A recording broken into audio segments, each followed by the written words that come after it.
vamos, então vamos.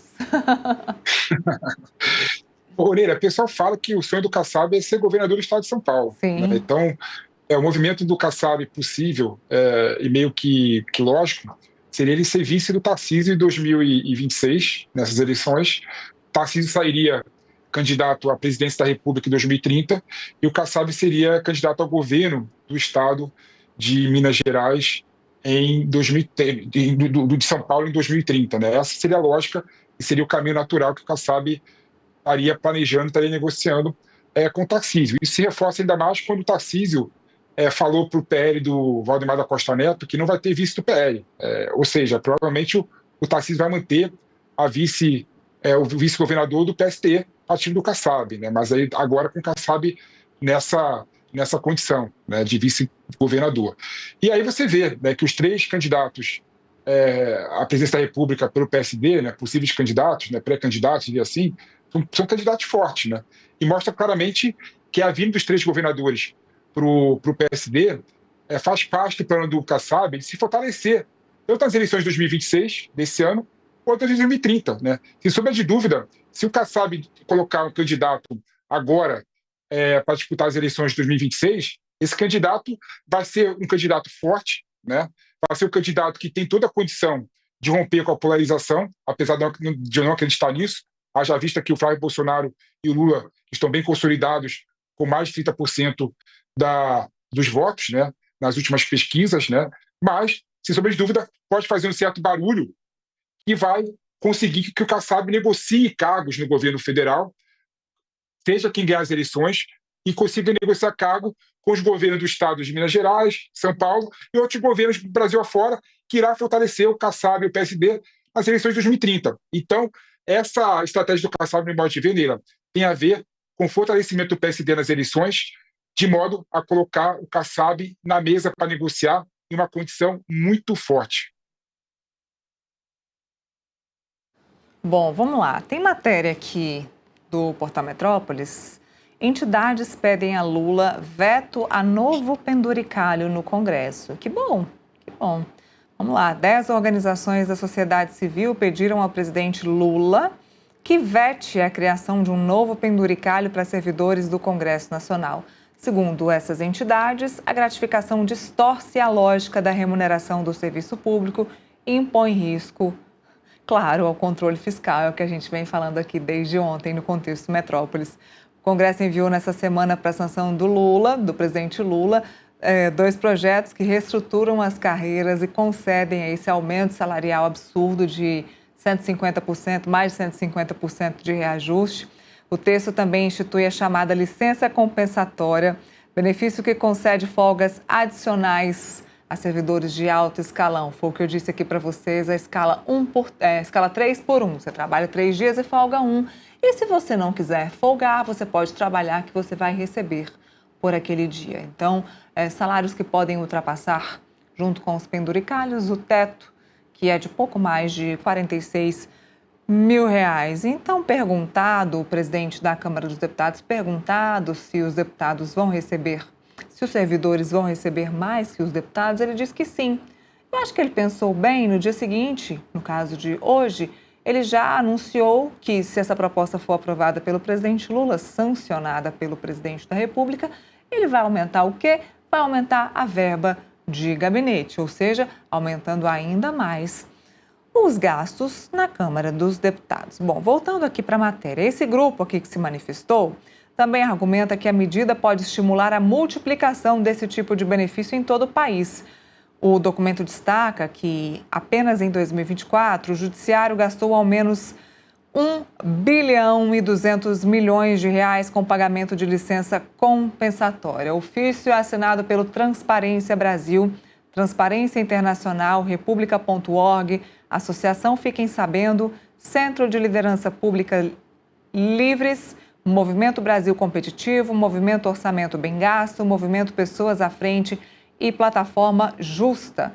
As propostas aprovadas pelo Congresso chegaram ao Palácio do Planalto no último dia 4 e, pelas regras, tem até 24 de fevereiro para que o presidente Lula possa sancionar ou vetar os textos. Lula pode vetar os projetos ou trechos dele, né? O que a gente ouviu ontem, antes da decisão do ministro Flávio Dino, é que o presidente Lula tenderia a vetar trechos do projeto para não sair ali mal, né? Não ficar mal com o Congresso Nacional, visto que agora ele conseguiu uma reaproximação com o Congresso Nacional. Aí fica a pergunta: é melhor desagradar o Congresso Nacional e os seus servidores, ou é melhor desagradar toda uma população? E aí eu fico pensando, será que a população vai ficar chateada em ano eleitoral com esse aumento de servidores públicos, de uma casta de servidores públicos? Será, Felipe, que a população em geral vai ficar chateada com o aumento de servidores públicos e também com o aumento de impostos que aconteceu do ano passado para cá? Nilo, o grande problema da nossa população é que ela tem memória curta. Tem. Com toda certeza, o Lula vai sancionar esse projeto de lei da Câmara dos Deputados, que é um projeto de lei completamente imoral, né, aumentando em mais de 150% os salários de servidores públicos da Câmara dos Deputados, né, vai dar um mês e o povo vai esquecer dessa sanção do Lula, né? Então eu entendo que o Lula irá agir, né, independente da vontade do povo em relação a esse assunto, né? E eleição, né, a gente sabe, né, que as pessoas são facilmente cooptadas, infelizmente, o Brasil é assim, né? O Hugo Mota irá pedir voto no seu estado, né, para ser deputado federal, e se ele apoiar o Lula, né, o voto que ele conseguir no seu estado e que vai conseguir ser reeleito, que a gente sabe, né, infelizmente, né, que o Brasil, os parlamentares vivem uma dinastia, né? O cargo de deputado federal passa de pai para filho, é assim que funciona, né? De pai para filho, de filho para neto, né? De primo, de sobrinho, né? O Brasil vive uma dinastia, né? E essas pessoas, infelizmente, têm um poder muito grande na sua área de atuação. Então é muito melhor o Lula, né, da forma pragmática, como a política age atualmente, apoiar o projeto do Poder Legislativo, né, porque sabe que o povo vai esquecer desse projeto de lei que aumenta o custo e a despesa pública, do que ir a favor do povo e enfrentar esse projeto, né? Mas, Neila, o que eu espero do presidente da República é que ele faça o que é correto, né? Que ele faça o que é necessário, né? Que se tiver que ir contra o Poder Legislativo, que ele vá contra o Poder Legislativo. Isso é muito mais importante do que continuar essa política de conchavos, essa política patrimonialista que, infelizmente, é o retrato do Brasil. Olha, para a gente fechar esse assunto, tem matéria da Grande Angular, coluna da nossa Lilian Tarran e da Isadora Teixeira. CNJ, Conselho Nacional de Justiça, aumenta valores de auxílios em tribunais superiores. Que coisa! O CNJ aumentou os valores do auxílio escolar e do auxílio alimentação pagos a servidores do Judiciário. A medida passou a valer este mês. De acordo com a portaria, o valor do auxílio escolar, que em 2025 era de R$ 1.235, passará a ser de R$ 1.288. Já o auxílio alimentação, que era de R$ 1.400, será de R$ 1.800. Aqui talvez tenha um ajuste inflacionário e tal, um ajuste aqui até justo, não vejo um ajuste absurdo. O documento alerta que a implantação dos novos valores em cada órgão fica condicionada à prévia declaração da existência de disponibilidade orçamentária. O documento foi assinado pelo presidente do CNJ, Edson Fachin, da ministra Carmen Lúcia, que é presidente do TSE, do ministro-presidente do STJ, Herman Benjamin, e também do presidente do TST, Luiz Felipe de Mello Filho, e também do STM, Maria Elizabeth Rocha, e também de Valdir Leôncio, presidente do TJDF. Tá aí, um aumento pouco, não foi um aumento considerável não, mas houve um aumento, já que estamos falando de aumento de tudo, né? Ninguém deixa passar. Teve um aumento aqui, talvez levando em consideração a inflação, auxílio escola e auxílio alimentação, que de fato aumentaram. Escola aumentou, alimentação aumentou do ano passado para cá. Quem é mãe sabe que eu estou falando, as escolas aumentaram consideravelmente do ano passado para cá. Material escolar, alimentação.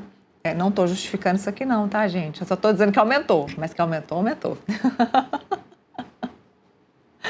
Que aumentou, viu, Felipe? Inclusive, deve ser, sim, um dos assuntos de campanha eleitoral deste ano, porque A gente vai falar muito de segurança pública, mas não vai ser o único assunto de uma campanha eleitoral, porque para você fazer um supermercado do ano passado para cá, aumentou consideravelmente. Então, certamente a alimentação, o básico do básico, vai ser um dos temas da nossa campanha eleitoral, porque 4 anos atrás, o presidente Lula prometeu que a alimentação seria mais barata. A gente comentou muito disso no primeiro ano desse mandato do presidente Lula, sobre valor de alimento aqui no Brasil, mas, de fato, isso acabou sendo esquecido por conta da nossa memória curta.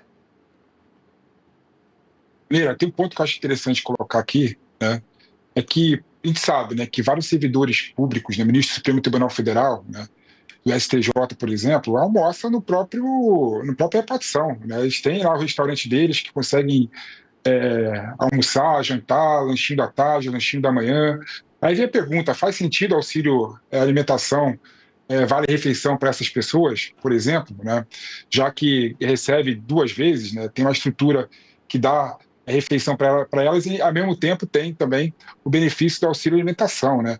E auxílio educação, faz sentido, né? Auxílio educação a ministro do Supremo Tribunal Federal, do STJ, para que serve o auxílio educação? Para colocar o filho na escola ou para ele poder fazer o mestrado, doutorado, pós-graduação, EAD, né, curso à distância, e poder se formar melhor, né? Essas pessoas precisariam, né, desse tipo de benefício, né, considerando que recebem R$ 46.000 por mês, né, o salário já não é suficiente para bancar o tal auxílio educação e auxílio alimentação. Então são questões, Leila, que eu creio que a sociedade brasileira deveria discutir, né, e deveria discutir de forma séria, né? Eu até acho, vou ser bem sério para vocês, né, que um salário de um presidente da República e do ministro do Supremo Tribunal Federal é baixo, perto da responsabilidade, né? Eu não sou. Eu sou a favor de fazer esse debate, né? Prefiro muito mais aumentar o salário desses ministros, né, do que dar penduricários para eles, né? Eles não precisam, com o salário deles adequado, a responsabilidade e de acordo com a responsabilidade que eles têm, né, eles conseguem, né, pagar a sua própria alimentação, pagar a escola para os filhos, né, educação para ele, e não precisaria de penduricário. Então essa que eu acho que é a discussão que nós temos que fazer como sociedade. Muito bem. Então, vamos discutir. Você discuta em casa com a sua família também. Inclusive, pense sobre eleições, em quem você vai colocar nas cadeiras aqui, porque é aqui do lado, tá? A Esplanada dos Ministérios.